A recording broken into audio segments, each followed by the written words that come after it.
What if I told you that the greatest footballer of the 21st century almost wore red, but not the red of Manchester United? What if Cristiano Ronaldo had signed for Arsenal? What if one phone call, one stubborn manager, and one 18-year-old boy's got age winger so fast, so skillful that grown men in training sessions stop and stare? But in England, almost nobody has heard of him. Almost. Arsène Wenger had been watching Ronaldo for over a year. The Arsenal manager had a network of scouts across Europe, and one of them had filed a report on this boy.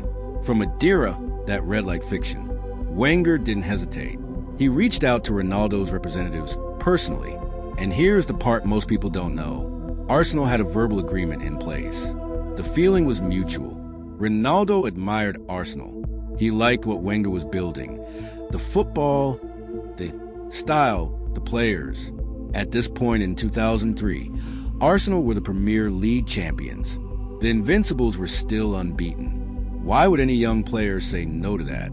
Now the race was on. Arsenal were still in the picture. Wenger's interest was real and documented. The fee being discussed was around £12 million.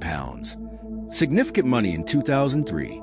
But Manchester United had something Arsenal didn't have in that moment. They had urgency, and they had Ferguson. Sir Alex flew into action with the kind of speed he was famous for when he truly wanted a player. Phone calls were made, meetings arranged. The Ronaldo family in business transaction, but as a father figure, he told him, "You will wear the number 7 shirt." At Manchester United, the number 7 shirt is not just a number. It had been worn by George Best, by Brian Robson, by Eric Cantona, by David Beckham. For a boy who had grown up worshiping those names, who had posters on his bedroom wall, that shirt meant everything. Wenger, for all his intelligence, could not offer that history. Arsenal's number 7 at the time, Robert Pires, a brilliant player, but not a shirt soaked in same mythology. Ferguson knew exactly what he was doing. Now, here is what the mainstream media never fully explored. Wenger later confirmed publicly that he had indeed tried to sign Ronaldo. In his autobiography, he admitted that United simply moved faster and that he believed Ronaldo was one. That got away. But there's a deeper layer. Sporting Lisbon's hierarchy that worked for the club's immediate cash situation.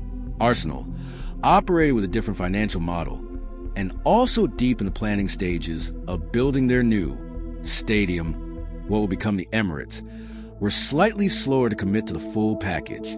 That delay, even by just days, may have cost him Cristiano Ronaldo. Think about what follows. Ronaldo wins 3 Premier League titles at United. The 2008 Champions League, the Ballon d'Or. He leaves for Real Madrid for a world record £80 million. Arsenal in that same period, not a single league title. 1 transfer, 1 week's difference, 1 shirt number. Football history rotated on an axis that August evening in Lisbon, and nobody in the stands even knew it.